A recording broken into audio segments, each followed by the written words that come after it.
It was 4 summers ago, right around the 4th of July, when everything changed for me.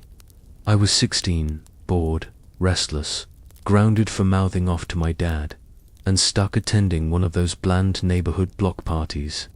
The kind where everyone over 30 talks about interest rates and lawn care while their kids eat lukewarm hot dogs off paper plates.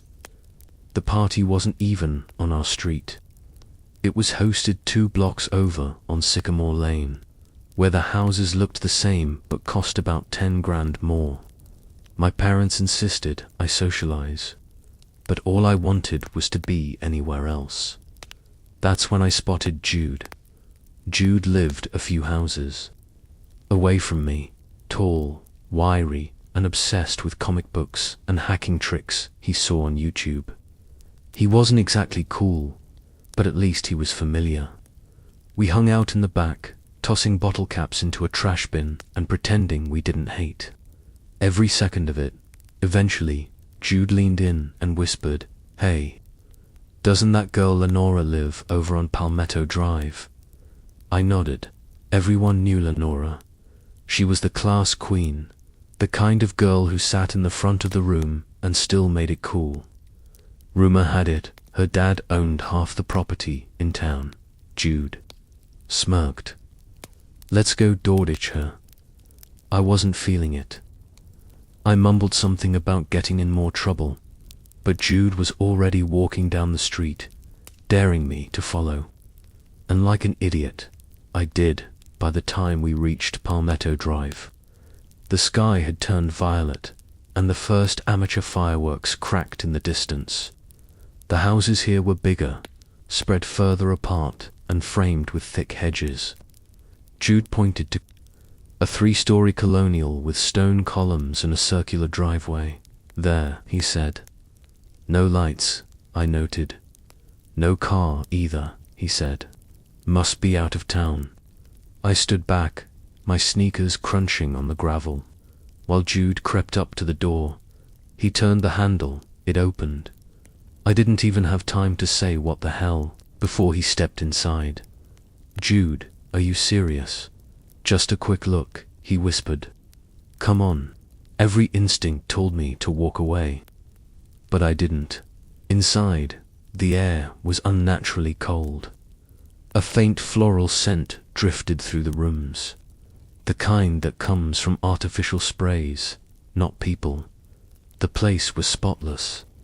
Gleaming floors, expensive art on the walls, and family portraits. Smiling down from everywhere, Jude wandered toward the stairs. "Let's check upstairs. I bet her room's up there." "I think we should go," I said. But he was already climbing. Reluctantly, I followed. We moved quietly past empty bedrooms and a closed guest bathroom. Finally, we found it. A bedroom that looked unmistakably lived in by a teenage girl. White bedspread, walls covered with framed concert posters and Polaroids. A jewelry tree on the desk. Stuffed animals arranged like guards on the shelf. Then Jude went for the closet. "Don't," I said. Too late. He opened it. A man stood inside, tall, middle-aged, dressed in jeans and a grey sweatshirt. He didn't flinch, didn't blink. He just stared, wide-eyed and breathless, as though he'd been holding it the whole time. Jude screamed and stumbled backward, slamming the door. "What was that?" I asked, heart galloping. "There's someone in there," he hissed. He grabbed my sleeve and dragged me down the hall. We ducked into the guest bathroom and locked the door behind us, breathing like we'd run a marathon. What the hell was that guy doing in her closet? "I don't know," Jude said, but he didn't say anything. He just watched me. Then we heard it footsteps, slow, deliberate. They stopped right outside the bathroom. We held our breath. The doorknob jiggled, softly at first, then knocking, muffled. At first, then louder, harder, a voice, garbled, male, talking to himself, or to us. Then shouting, The door began to shake. Jude frantically tried to open the window. Bolted shut. I looked around, found a heavy glass soap dish, smashed it against the window. Glass shattered, and we climbed out, scratching ourselves on the way down. We didn't stop running until we hit the sidewalk 3 blocks away. 2 days later, I couldn't handle it anymore. I went to the police. They called Lenora's father, who, as fate would have it, had once been my dentist. I confessed everything, expected yelling, charges, maybe even handcuffs. Instead, he looked pale, almost sick. "We weren't here," he said. "Quietly, we've been at the lake house since Friday. We never told anyone to stay here." They checked the house. The man was gone, but someone had been there, watching, waiting. And if Jude hadn't opened that closet, maybe we wouldn't have made it out. When I was 17, I took a job as a counselor at a small sleepaway camp tucked into the edge of Oregon's Pine Hollow forest. It was the kind of camp that hadn't changed since the 70s. Faded signs, log cabins, and an old dining hall we all called the lodge. For a kid like me, it was freedom. A full month away from home, far from my cramped apartment and my parents' constant arguments. The camp had 5 main buildings: boys' dorms, girls' dorms, the counselor's cabin, the shared bathhouse, and the lodge, which held the cafeteria, nurse's room, and the camp office. Every counselor had a key to the lodge for emergencies. My first week there, I hit it off with a guy named Jonas. 3 years older, laid back, the kind of guy everyone instinctively liked. We spent our days organizing hikes and crafts for the kids, and our nights, well, we bent the rules.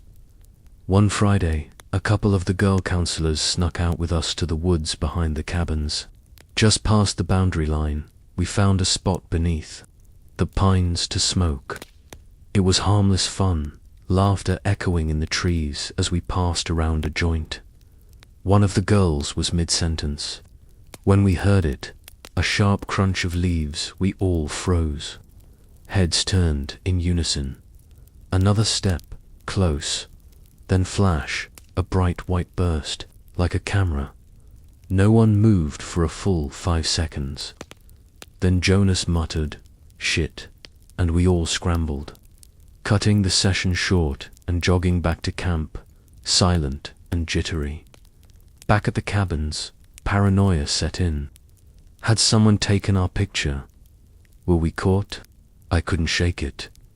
After 30 minutes of pacing, I decided to face it. If someone had taken a picture of us, the supervisors might know already. I figured maybe if I came clean, they'd go easy on me. Or maybe I was just too high and needed peace of mind, so I grabbed my key and headed to the lodge. The cafeteria was dark. My footsteps echoed on the wooden floor. The door slammed shut behind me, louder than I expected. I headed down the hall toward the office, hoping to see the light on. It wasn't. The entire building was silent. I turned to leave and heard the door slam again. Someone had followed me inside. I ducked behind the wall, breath shallow, peering down the hallway. No one. But then I saw something. A head, peeking around the cafeteria door. Staring dot, exactly like I had just been doing. I didn't wait. I sprinted. My sneakers slapped the wood floor as I raced to the counselor's cabin. Jonas was still up in the common area. I told him everything, leaving out nothing. His face shifted from casual concern to real unease. "Man, you sure?" "Yes," I said.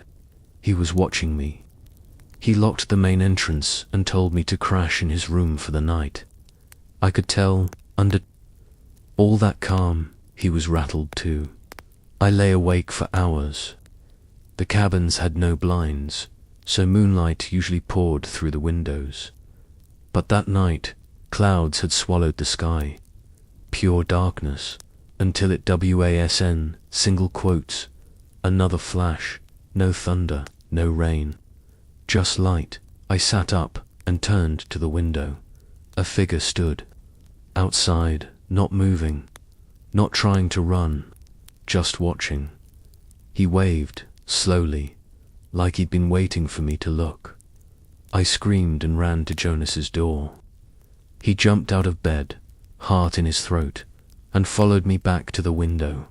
But the figure was gone. "You're sure?" he asked.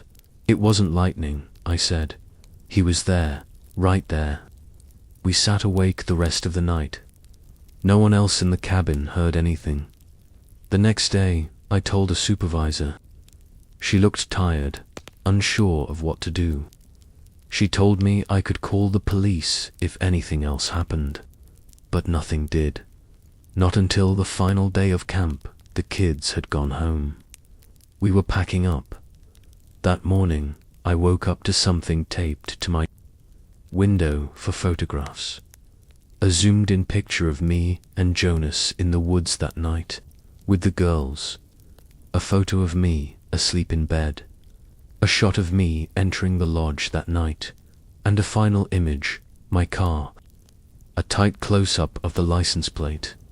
I stared at them for a long time. Before showing them to the supervisor, she took them silently, then had me write everything down, including the smoking. She said they'd keep the photos as evidence. Nothing ever came of it. I never went back to that camp. But to this day, I check my rearview mirror every time I drive, and every so often, I tape a piece of black paper over my bedroom window, just in case someone's out there, still watching.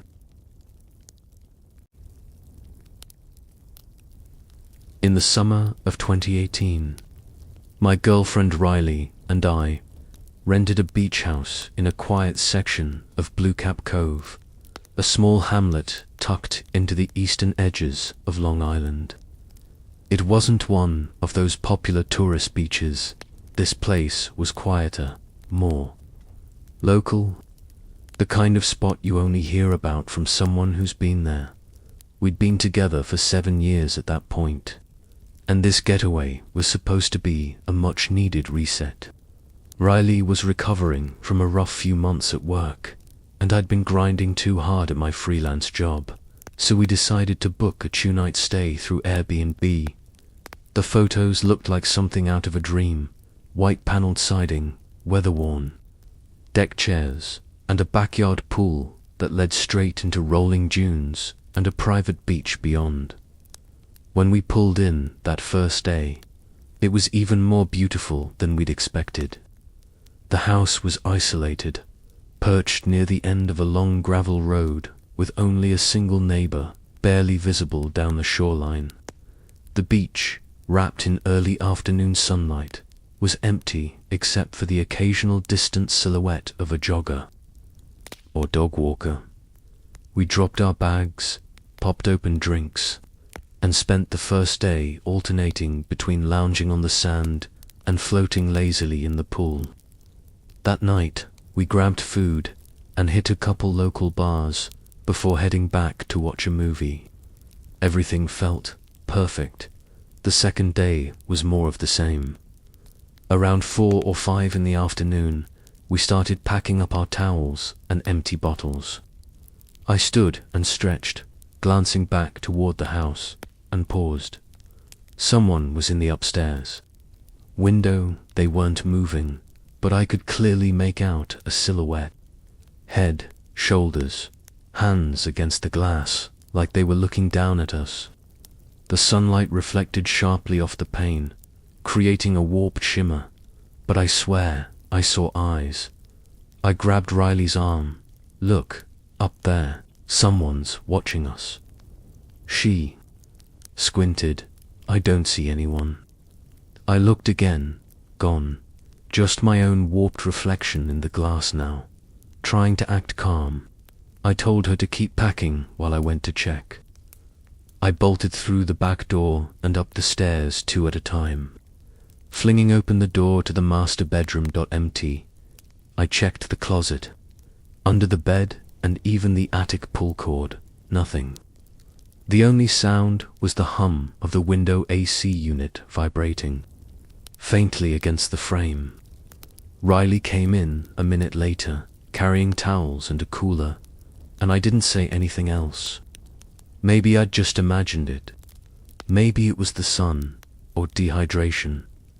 That night, we stayed out at the bars longer, trying to soak up the last night of our trip. We got back to the house a little after 11. As soon as we walked in, Riley flicked the light switch, and nothing happened. The house was dark, all the power was out. The cable box clock was off. The ceiling fan was still. I checked the kitchen outlets. Dead. We searched for the breaker box, but couldn't find it. The Airbnb instructions didn't mention its location. It was too late to call the host, so we gave up and lit some candles Riley had packed for the mood. We climbed the stairs using our phone lights. Riley passed out within minutes, too much wine and sun. I lay in bed, staring at the ceiling, too awake now. My phone was still glowing faintly on the nightstand when I heard it. Soft footsteps, floorboards creaking. I sat up, heart already racing. The bedroom door was slightly ajar, and I saw it. Someone walking past in the hallway, slow, deliberate, a shadow against the dim glow from my phone light.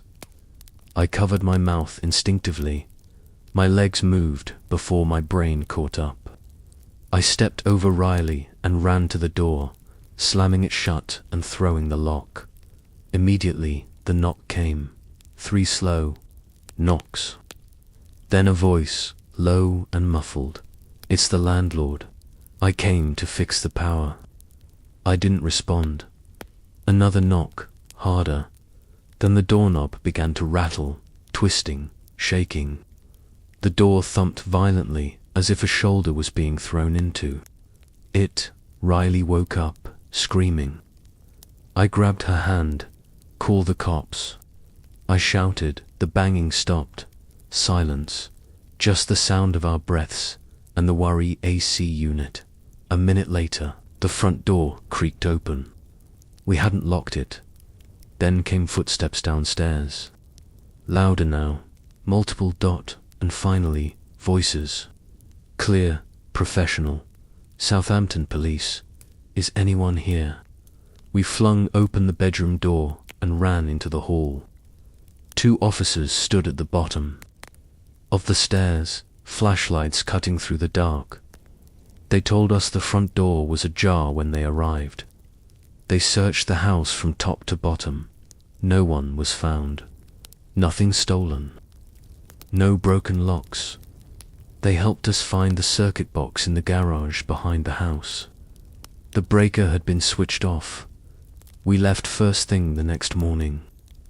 On the drive home, I called the Airbnb host. He sounded confused. "I haven't been out to that house in a month," he said. Definitely wasn't me. I didn't argue, but as I looked in the rearview mirror, the dunes and that house disappeared behind a curve of trees, and I couldn't stop wondering how long that person had been in the house, and how they'd gotten in without a sound. The winter had sunk its teeth deep into Wilmore that night, with snow blanketing the streets and winds howling outside like wolves on the hunt. Inside the dimly lit basement of my uncle's 2-story colonial home, the air was warm, thick with the sound of laughter and video game sound effects. I was 17, just trying to make an easy $100 by watching my cousin Leo and 4 of his friends during their sleepover. All of them were around 10 years old, noisy and restless, but easy enough to manage with a PlayStation and an endless supply of pizza. We were huddled on beanbags and blankets, thrown over old couches, the kind with springs that poked your back. If you sat wrong, it felt like the easiest gig ever, until I heard the footsteps. Muffled, slow, deliberate. From upstairs I paused the game. The kids groaned, but then two of them fell silent, glancing toward the ceiling. "Did you guys hear that?" I asked, voice low. Leo nodded. "Someone's upstairs." I did a quick head count. 5 kids. All of them were in the basement with me. My aunt and uncle were supposed to be away until morning. They'd gone to visit friends in upstate New York. The only way into the house should have been locked. That's when I noticed it. The basement door was open. "Stay here," I whispered, trying to sound braver than I felt. I bolted up the stairs, my socks slipping slightly on the wooden steps. The door hung ajar at the top, cold air creeping in like fingers brushing the back of my neck. No lock on the inside, only on the outside. My heart thudded against my ribs as I shut the door and backed down the steps. "Everyone, go into the workout room. Now," I hissed. No arguments. They obeyed, fear already coloring their faces. I shut off the TV and lights, casting the room into shadows. We filed silently into the workout room, a tight space with old equipment. A treadmill that didn't work, and dumbbells scattered across the rubber floor. I pulled the door shut and jammed a folding chair under the handle. Then I grabbed a few heavy barbells and stacked them against the door. We waited in pitch black dot. The footsteps creaked on the stairs, slow, one step at a time, each one heavier than the last. "Don't make a sound," I whispered. One of Leo's friends sniffled, then began to cry. "Shut up," I snapped. Too loud. I immediately regretted it. Then came the sound of the boiler room door opening and closing. We held our breath. I could hear the hum of the furnace. Then silence, until the handle of our door began to turn. I threw my shoulder against it, pushing. With everything I had. The barbells clanked. The handle jiggled, stopped. Then again, forcefully. Then nothing. The footsteps retreated. Not running, just calmly walking up the stairs. We listened as they moved across the ceiling above us. Toward the front door, minutes passed. Maybe more. I finally stood up and moved the chair. "Stay here," I said, unsure if they would listen. I crept upstairs, each floorboard announcing my presence. The front door stood wide open. Snow was blowing. Upstairs, it looked like a tornado had hit. Drawers open, jewelry boxes emptied, a lamp knocked over. But the house was empty. Whoever had been there was gone. I called the kids up. The phone in the kitchen still worked, so I called my uncle and then the police. Some small electronics were gone, and a bit of cash from a bedroom drawer. But no one was hurt. That night stayed with me. I kept thinking about how calmly the intruder walked like they belonged, like they knew the layout. Maybe they did. Maybe they had been inside before. Maybe they had watched us from outside, waiting for a night like that, years later. I still can't hear footsteps on stairs without feeling that same raw fear again. It's the quiet ones, the footsteps that don't rush, the doors that don't slam, that keep you awake long after the snow melts away.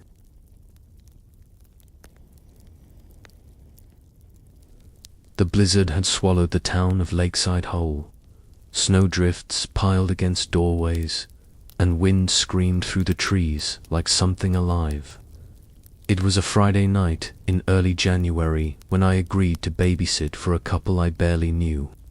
Their son, a quiet 6-year-old named Nolan, was already supposed to be asleep by the time I arrived. They were paying me $250 to stay the weekend.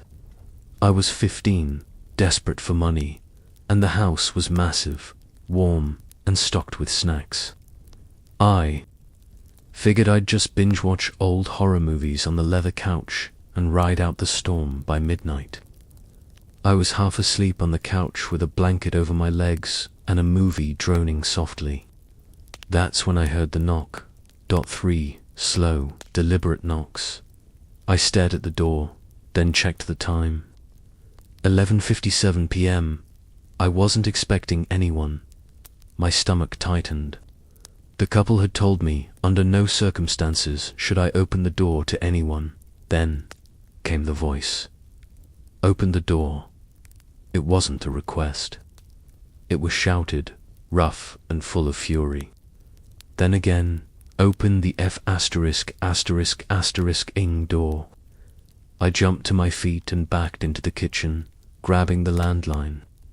My hands were shaking so badly I could barely punch in 911. They're outside, I whispered to the dispatcher. They're trying to get in. The woman on the line sounded calm. Too calm. She told me because of the storm, it could take a while for anyone to get there. Take the child and hide, she said. Stay on the phone. But panic had already taken over. I dropped the handset. That's when I heard the glass break. Not a window nearby, somewhere deep in the house. A muffled crash, then the sound of feet stepping through. I sprinted up the stairs, 2 at a time. Nolan's room was at the end of the hall. I found him fast asleep, oblivious to the hell unfolding below. I scooped him into my arms. He was groggy. Confused. We have to hide, I whispered. Downstairs I could hear laughter. Male voices, more than one. They were in the house. I ran into Nolan's toy room and slipped us both into his closet, closing the door behind us. My heart thundered in my ears. Nolan whimpered softly, and I clamped a hand over his mouth. Footsteps crept up the carpeted stairs. More. Then one set, heavy boots. They stopped outside Nolan's room. I heard the door creak open. The air seemed to disappear. I couldn't breathe. Then a voice, low and mocking. Where you're hiding, little guy. Another voice chuckled. I clutched Nolan tighter, felt his tiny arms wrap around me. They stepped into the room. The floor creaked inches from the closet. I was certain I would die. Every inch of me screamed to bolt from that room, to throw myself out the window, to run barefoot into the snow. Then, sirens distant at first, then closer. A blur of red and blue light flashed across the room as the sound grew deafening. Shit, one of them muttered. The footsteps pounded out of the room, then, down the stairs. The front door slammed. I counted 3, maybe 4 sets of feet running out. It took me a few more seconds to open the closet. My hands were frozen in place, muscles refusing to work. When I finally got the door open, I held Nolan against me and peeked out, empty. The police came in minutes later. 5 men had been found hiding in the backyard shed. All arrested. The couple never left their son alone again. I didn't take another babysitting job for a year, and for months after, every creak in my parents' house at night made me sit up, breath held, waiting to hear the sound of laughter in the dark. I still think about how close they came, and how, if it weren't for the blizzard slowing them down, or the police making it just in time, I probably wouldn't be alive to tell this story.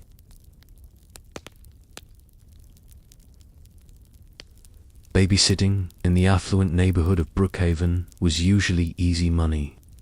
The homes were clean, the fridges were full, and the kids were often more distracted by their screens than anything else. I had a system to show up, get the routine, keep the kids busy, and make sure nothing burned down until the parents got home. But there was something about this last job that lingered. Something I still can't explain. I was watching a boy named Brendan, age 11. His parents left me with the usual instructions and said they'd be back by midnight. Easy enough. Brendan wasn't clingy or difficult, just quiet. Most of the evening, he sat on the living room floor, building an elaborate Lego city with unmatched precision. I admired it, even complimented him on how intricate it was. He only nodded. The night rolled on like any other, until around 9:30 p.m. That's when the noises started.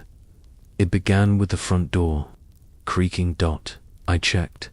Locked dot, then the faint tap of footsteps above us. Brendan's room was the only one up. There he was right in front of me. "Do you hear that?" I asked. He didn't look up. "It's coming from the attic." My blood ran cold. "How do you know?" "It always does," he said. Then added, "But it doesn't like to be seen." That stopped me. His tone wasn't fearful. Just matter of fact. I climbed the stairs, every step creaking underfoot. The attic door was in the hallway ceiling, with one of those old pulled-down ladders. I stared at it for a long time before tugging the string. The ladder dropped with a metallic clatter. Dust sifted down like ash. I didn't go up. Instead, I closed the ladder and backed away. Heart pounding. Back downstairs, Brendan was still at his Legos. "Did it see you?" he asked. I didn't know what to say. "No, I don't think so." "Then we're okay." That should have made me feel better. It didn't. I stayed in the armchair for the rest of the night, watching the stairs like they might move. Every half hour or so, I heard more faint taps, like pacing above us. When the parents got home, they didn't ask questions. I handed off the house key and walked out into the night without looking back. Weeks later, Brendan's mum called me again. She asked if I could babysit. I said I was busy.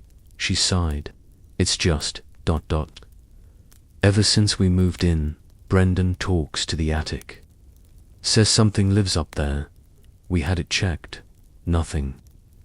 I told her I wasn't available, and I meant it, because something did live up there.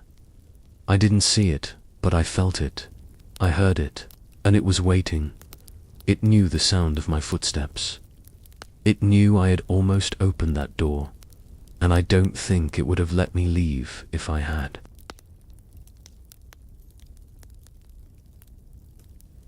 Between the ages of 15 and 18, I babysat a lot around Greystone Hill, a suburb full of oversized homes and overworked parents.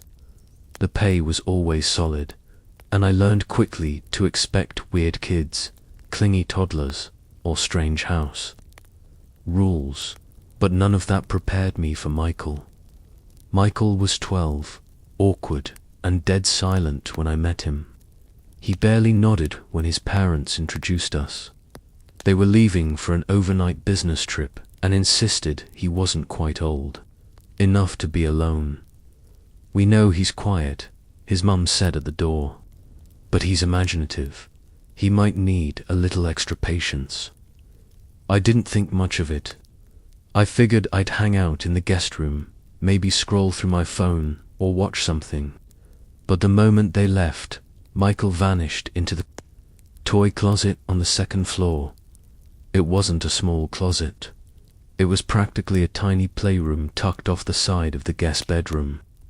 Inside was a Lego table, bins of action figures, and shelves full of board games. He stayed in there for hours, talking. Not singing, not muttering, talking. Like a full-blown conversation. I crept close to listen, thinking maybe he had a phone or was playing with some kind of voice-activated toy. But I didn't hear responses, just his voice. And the things he said didn't sound playful. "I told you not to touch that." "No, You said you wouldn't hurt anyone. They're not going to listen to you. That last one gave me chills. I knocked gently on the door. The talking stopped. A few seconds later, Michael came out like nothing had happened. He ate leftovers from the fridge in silence and then went straight to bed. I sighed with relief and went back to the guest room. It was quiet for a while, until I woke up. A sound. Like plastic clicking. Like legos. I sat up. The closet door was cracked open. The light was off, but I could hear movement. I called out, "Michael." The sound stopped. I waited. Then I got up and opened the closet door. The switch clicked. The light came on, empty. No one was there. The Lego table was untouched. I stood for a minute, convincing myself it was just house noises. I went back to bed. An hour later, I woke up again. The closet door was shut. The light was on behind it, and I could see 2 feet, bare, pale and small, standing behind the door. "Michael, seriously," I said, dragging myself to my feet. I yanked the door open. No. No feet. No movement. The light still buzzed overhead. I backed away and ran down the hall to Michael's room. He was fast asleep in bed, his chest rising and falling in steady rhythm. I locked his door from the inside and laid down on the floor. I didn't sleep again. That night, when his parents came home the next morning, I said nothing. I didn't trust how it would sound. I took the cash, nodded politely, and left. But I think about it all the time. That closet, the voice he argued with, the feet. I never went back. Never took another job in that neighborhood.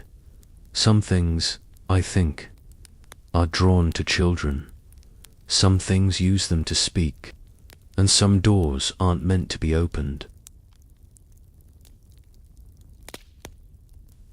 Meeting my girlfriend's family over Christmas break should have been a sweet, simple getaway. Instead, it became the most disturbing weekend of my life. Her name was Erin. We'd only been dating a few months when she asked if I wanted to spend Christmas with her parents and older brother in their secluded Vermont home. I lived in Rockport, Connecticut, and thought a snowy escape into the woods sounded romantic. Besides, she seemed genuinely excited to introduce me. We pulled up to their house just before dusk. It was beautiful. A large cedar lodge, wrapped in snow and shadow, the kind of place you'd see on a Christmas card. Smoke curled from the chimney. Rows of pine trees formed a dense barrier around the property. Not a single neighboring house in sight. Erin's parents stepped out onto the front porch to greet us. Her mother was all warmth and tight hugs. Her smile stretched a little too wide, her eyes too fixed. Her father was colder, tall, stiff, and unsmiling, but he offered a firm handshake and a few pats on the back. It felt overly practiced, like they were playing at being welcoming. Inside. The house matched its exterior, rustic wood beams, a roaring fireplace, garlands and wreaths carefully placed in every corner. Everything smelled like pine and cinnamon. And yet, I couldn't shake the feeling that something was wrong. Like I was being watched from the moment I stepped inside. We met Erin's brother, Cole, later that evening. He got home from work, barely said hello, and immediately made the room colder. He had a bowl haircut that looked like it hadn't changed since middle school, and a full-sleeve tattoo up one arm that clashed violently with his stiff, awkward demeanor. Dinner was uncomfortable. Long silences, forced laughs. Cole stared at me more than he spoke, and when he did speak, it was to ask vague, strange questions. So, how long do you plan on staying? Do you like secluded places? After dinner, we gathered in the living room to watch a Christmas movie. Erin cuddled beside me, but I couldn't enjoy it. I kept catching Cole glancing at me. Not quick glances either, long, unblinking stares. I finally locked eyes with him, and he didn't look away for several seconds. No expression, just cold. Judgment. I looked back at the TV, heart pounding. Later, in the guest room, Erin went to shower. Her phone buzzed on the nightstand. I glanced at it, not thinking much, until I saw the preview. Text from Mum. Do you think he suspects anything yet? My skin went cold. The message disappeared as the screen locked. I picked it up, tried to unlock it, but it required a password. My thoughts spiraled. Who were they talking about? What was there to suspect? I sat on the bed, staring at the dark.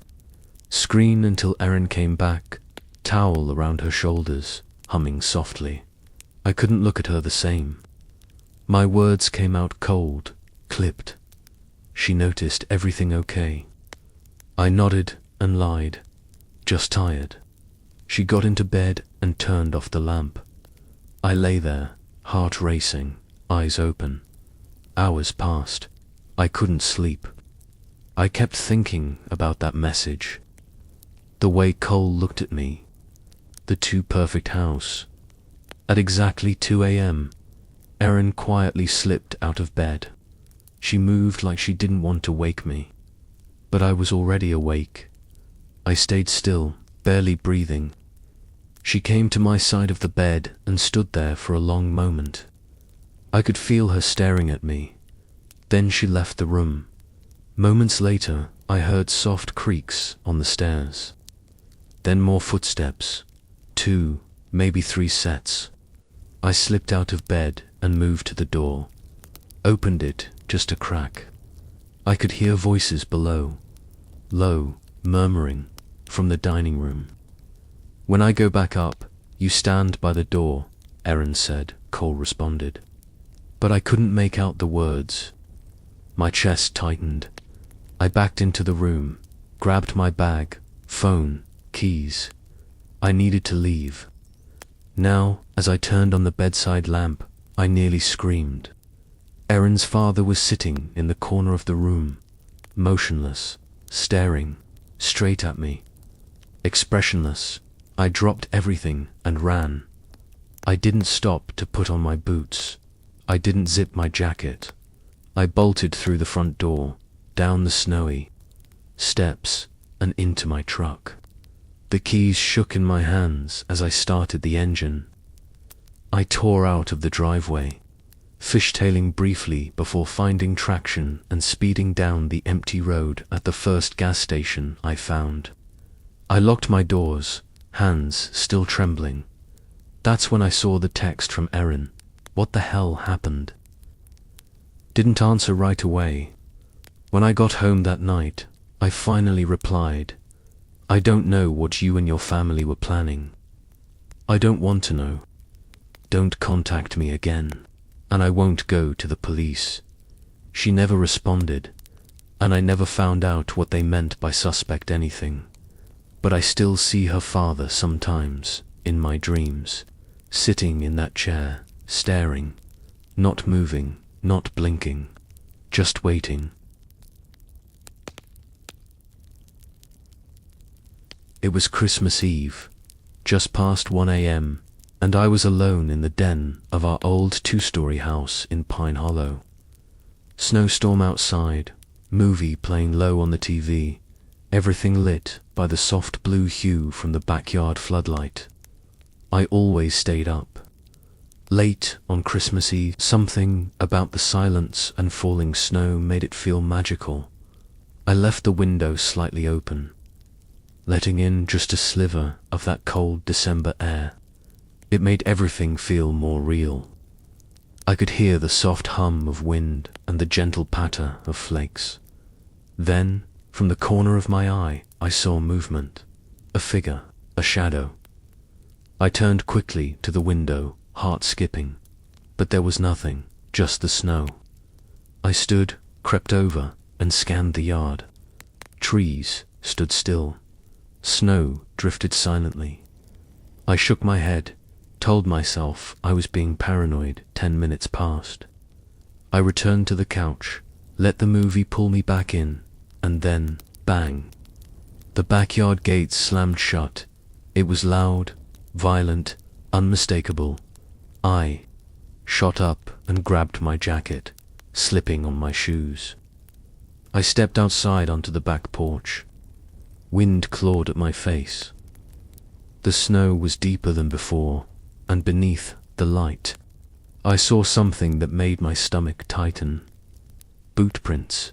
They came from the left gate, crossed the entire yard, exited through the gate on the right. No way it was the wind. Still, I didn't follow them. I was frozen in place. I backed inside, locked the door, and stood there trying to calm my breathing. Then I saw it, wet, muddy snow, tracks not outside. Inside, a single line of boot prints leading from the hallway toward the den, toward me. I followed them backward. No lights, no sound. My fingers trembled over every switch, but I kept them off. I didn't want to alert whoever was here. The trail led me to the office. The boot marks stopped there. There were no broken windows. Nothing forced open. Then I looked to the far corner, to the door leading to the garage. It was cracked open. I stepped closer, slow as I could, and there, beneath the doorframe, crouched in shadow, was a man, winter coat, boots, jeans, hunched, like an animal, facing away. But his head was turned, watching me. His eyes were sunken, face pale, mouth slightly open, like he was deciding something. I couldn't move, couldn't scream. I just stood there. Then instinct kicked in. I turned and bolted down the hole, screaming for my parents. My dad jumped out of bed. We both ran back toward the garage. That's when we heard it. The groan and rattle of the main garage door opening. By the time we got there, he was gone. The boot prints led away through the snow. No sign of a car. We followed them only a short way before they vanished into the woods beyond the yard. Later, we figured out how he got in. An unlocked living room window. Must have slipped in while I was distracted by the movie. If I hadn't looked up, if I hadn't noticed the prints, he could have gone anywhere in that house. Could have walked into my parents' room. Could have waited until I fell asleep. Christmas morning came, but the magic was gone. All that remained was the cold and the memory of that face in the dark.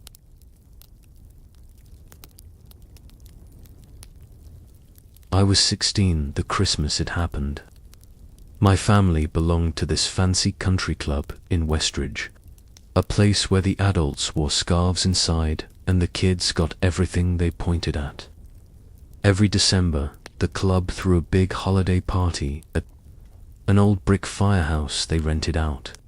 Think fairy lights, endless hors d'oeuvres, and a plastic Santa chair set in front of a fireplace. It was always the same. Hot cocoa, a big red sack of gifts labeled with kids' names, and one adult volunteer dressed up as Santa. That year, my dad's best friend Kevin agreed to play the part. I saw him leave our table to change into the costume. He gave me a wink and said, "Time to be jolly." I watched him walk through the exit near the coach room. A few minutes later, the main door burst open. Bells jingled, kids squealed, and Santa walked in. But something was off. The suit looked cheap. Not like the club's usual costume. The fabric hung wrong, the beard too thin. And Santa's laugh, it didn't sound like Kevin at all. It was deeper, slower, like someone imitating Santa, but getting it just a little too wrong. I looked around. A few adults noticed too. My mum whispered something to my dad, brows furrowed. The man in the costume waved, chuckled, and grabbed the big red gift sack by the chair. "Be right back, kids," he said, in a voice that wasn't Kevin's. Then he left. Through the side door, and that's when the tension hit. My dad and 2 other men stood up fast. They followed him out. I watched them disappear into the night. A moment later, I heard my mum say, "That wasn't Kevin." It didn't register right away. But then I realized Kevin hadn't come back. And now, the gift bag was gone too. I ran outside. My dad was pacing near the parking lot, jaw clenched. The red sack was nowhere. Kevin's car, gone. They tried calling him. No answer. Home phone went to voicemail. Panic set in. A search party formed. Parents with flashlights combed the nearby streets. Someone called the police. I ended up back at the firehouse with my mum and siblings. The party was already fizzling out. Kids confused, adults whispering. Then, from outside, a voice, "Help." It was faint, distant, coming from the woods. "Help," I sprinted to the tree line.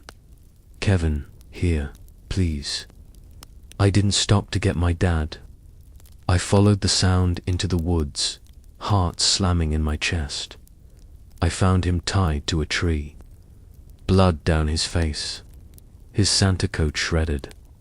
I used my keys to cut the rope. He collapsed into my arms.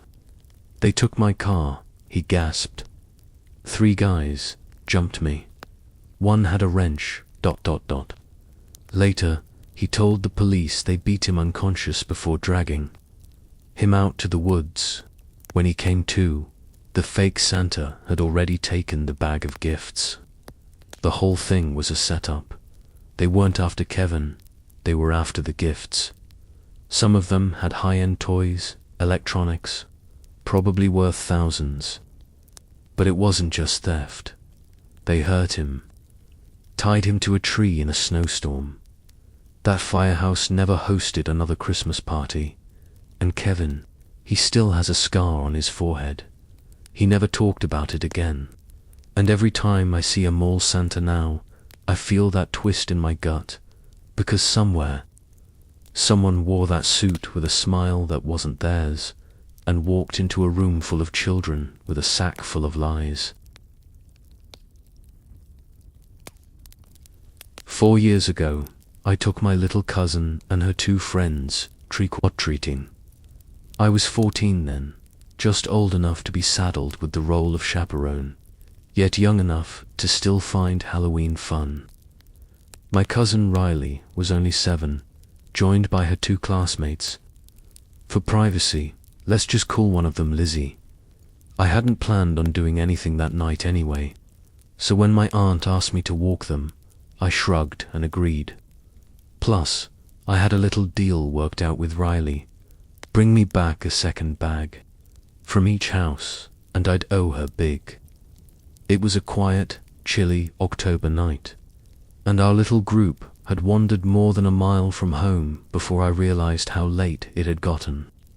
The girls' bags were dragging with loot, and I called out, suggesting we start heading back. We were just about to cross the street when the girls spotted a house tucked away on the corner. One I hadn't noticed before. It was across from an old, chain-locked park, overrun with weeds and long forgotten by the city. The house itself was wrapped in a crooked, 3-foot wooden fence. Tall, untamed trees and thickets of brush clogged the yard, hiding most of the house in shadows. The porch light was off. No Halloween decorations. No pumpkins, just a cracked sidewalk disappearing into a wall of tangled foliage. They trotted up the walkway, excited, while I hung back near the curb. "Try knocking," I said, when Riley called out that there wasn't a doorbell. I didn't expect anything, just another quiet porch. Riley knocked 3 times in uneven bursts. Then I called out, telling them to skip it. But right as they turned to leave, the front door creaked open. It was slow, deliberate. From my vantage, I could only see the edge of a pale face peeking through the barely opened door. It didn't look like someone prepared to hand out candy. No costume, no smile, just watching. Then a single arm reached out, a thin, dry-skinned arm, and the index finger curled upward, slowly, as if signaling. Wait. The door gently shut. The girls paused on the steps, giggling nervously. I opened my mouth to call them back when the door creaked open again. Just the arm appeared again. This time, the hand waved them forward, into the house. To my horror, the girls actually started moving toward the threshold, not even glancing back for my approval. Something twisted in my gut. "Hey, come back," I shouted, louder than I intended.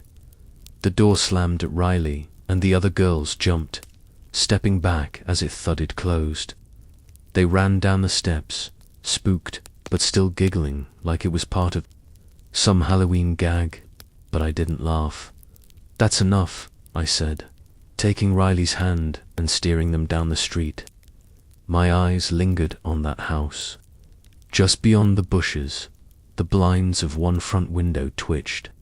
A shadow sat behind the glass. An old man, his face turned toward us. "What did he say?" I asked Riley, once we'd put some distance between us. "And the house. He said he had candy inside," she replied quietly. "He said to come in and get it." That line chilled me more than anything else. I told them to keep walking and didn't stop looking over my shoulder. When we were about halfway down the block, I glanced back and saw a figure now standing at the street corner, barely visible under the yellow haze of a street lamp, just standing there. Back home, I told my aunt and uncle everything. Riley's friends' parents came over, and we all sat around the living room, trading nervous glances. One of the fathers, Lizzie's dad, was visibly shaking. He wanted to go back to the house immediately. My mum got on the phone with 911 as we all piled into separate cars and drove back.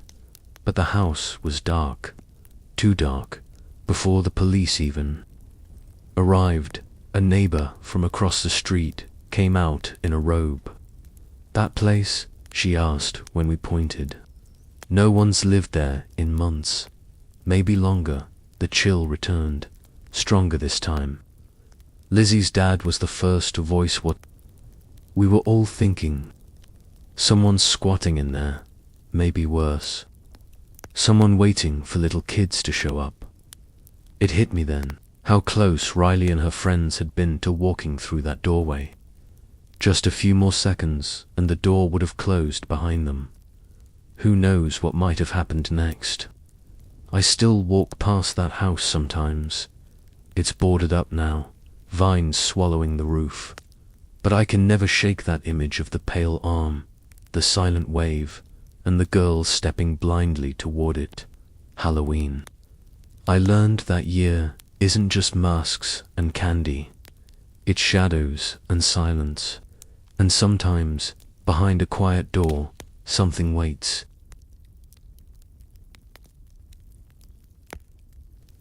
Two years ago, on Halloween night, I was alone in my family's house in the quiet suburb of Edgeview. It was a Friday, which meant my friends were out partying and doing the usual dumb stuff high school seniors do. I, on the other hand, was buried in homework. Not glamorous, I know, but I had a massive project due that Monday, and my grades were already on thin ice. My parents were still downstairs at first, handing out candy to the few trick-or-treaters who came by. Our street was notorious for being dead on Halloween, mostly because our house sat at the edge of a wooded lot, and the surrounding homes didn't participate much. Ours was the only porch light still on, around 9:30.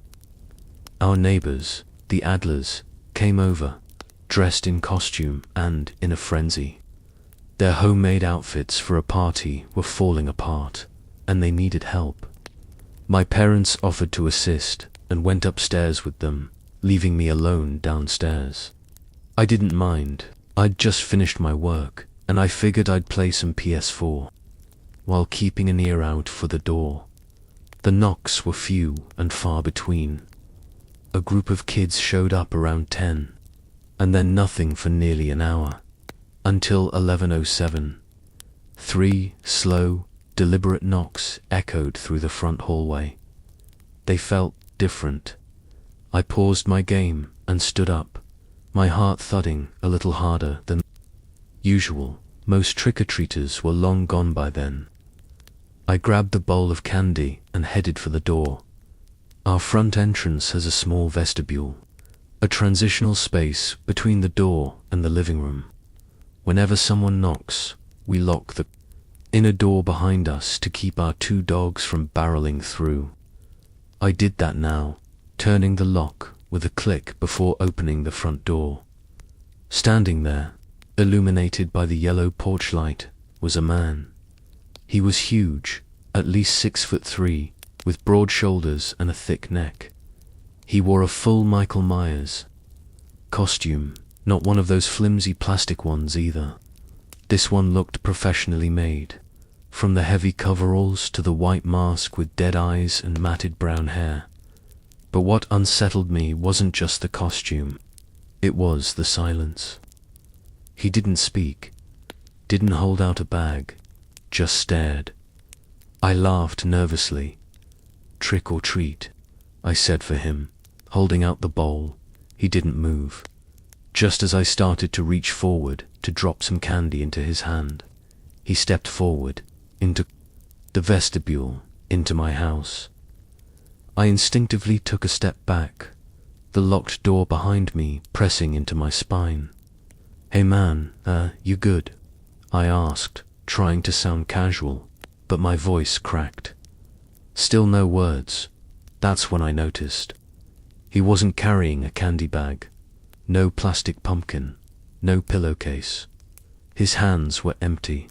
Except, suddenly, one dipped into the deep pocket of his coveralls and came out holding something small and glinting. I didn't want to see what it was. I just knew it was a weapon. Panic took over. My mind screamed at my body to move, but I froze. My legs were jelly, my arms limp, my brain short-circuited. Between fight and flight, I stood there, paralyzed, breathing hard and fast. Then, as if flicking a switch, the man reached up and pulled off his mask. "Relax, bro," he said, grinning. "Just messing with you." I didn't respond. I couldn't. My lips were numb. My ears rang. "You should have seen your face, man," he chuckled, tucking whatever object he'd pulled out back into his pocket. "I got you good." I managed a weak nod, heart still hammering like a jackhammer in my chest. "Don't worry," he added, waving a hand. "I'm not here to trick or treat. Just left my buddy's party and saw your lights on. Thought it'd be funny. You cool. Man, real chill." I said nothing. I just held out the candy bowl. He took a handful and muttered, "Damn, I'm starving." He lingered. Told me about the tattoo parlor he owned an hour away. Talked about his ex, his friend's crappy party, how the music sucked. Then he leaned in slightly. "You seem cool. We should hang out sometime. Gimme your phone," I handed it over. He typed in his number. "Call me, man. We'll chill." I nodded like a puppet, hoping my face didn't betray the terror I felt. All I wanted was for him to leave. Then I got an idea. "Hey, I've got something in the oven. Forgot about it. Gotta check." That did it. "No worries, bro," he said, stepping back. "Catch you later." As soon as he turned, I slammed the door and threw the deadbolt. My hands were shaking so badly, I could barely twist the lock. I backed away, still half expecting him to come crashing through the window. I didn't sleep that night, just sat on the couch with the TV on mute, listening for footsteps. I kept checking my phone, staring at the number he'd punched in. I never called it, never texted, he never messaged me either. But I still have the contact saved, just in case. People always say Halloween is harmless fun. Costumes, candy, laughter. But I learned something that night. Sometimes the mask doesn't hide the monster. It is the monster.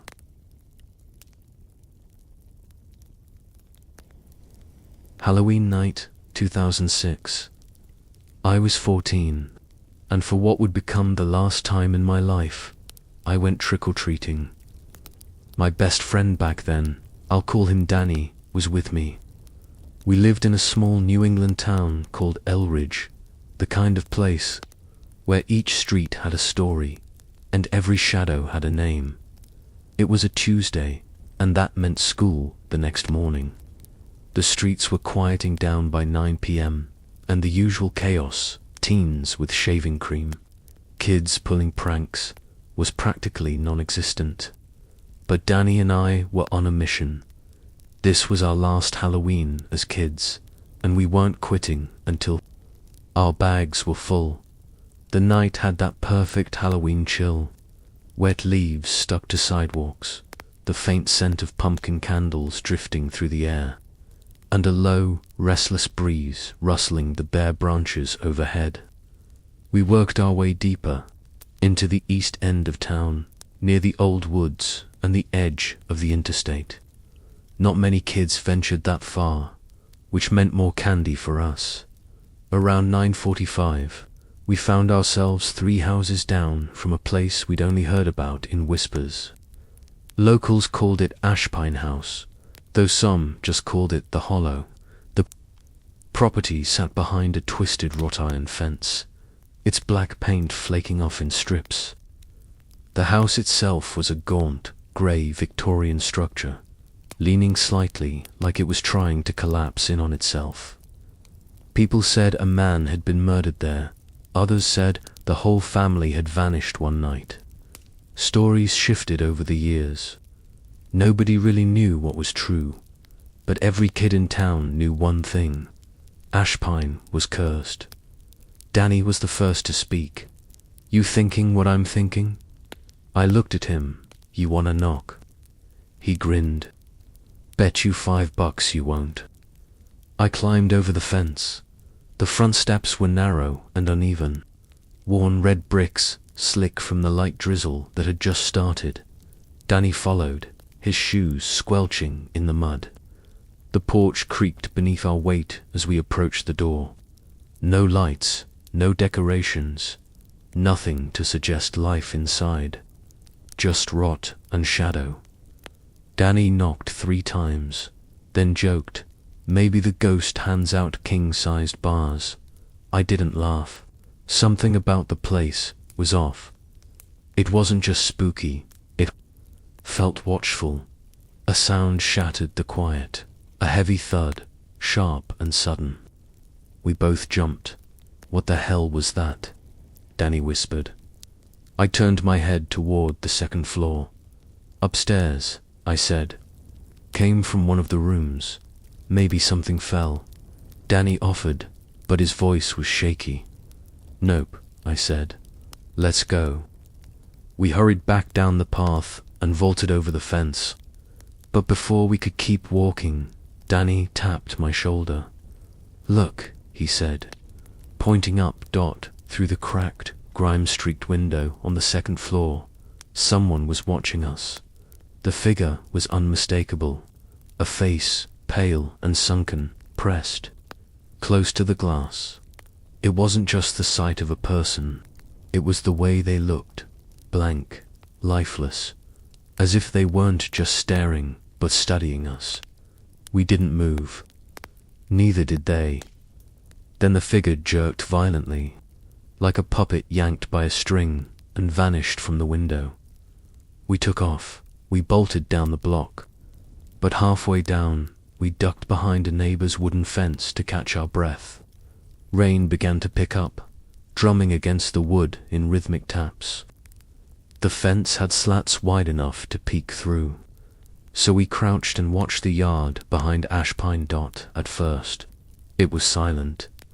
Then the fence shuddered.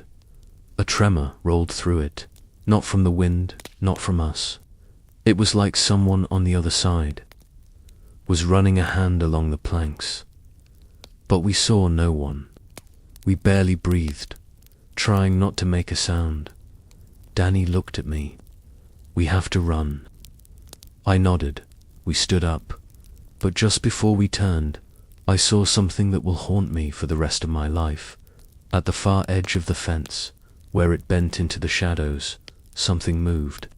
A figure leaning halfway over the fence, one hand gripping the top, the other arm stretching toward us. The posture was unnatural, twisted, almost serpentine. The face, dim in the rain, was angled downward but turned just enough that I could see the whites of its eyes, wide, unblinking. It was smiling. We screamed and ran. Full sprint, bags of candy forgotten behind us. I fell twice, skinning my knees and palms on the slick pavement, but I didn't stop. Danny was ahead of me, yelling for me to hurry. 5 blocks later, we burst through my front door, soaking wet, panting, and covered in mud. We didn't speak, not until the next day. When school ended, we returned to the neighborhood.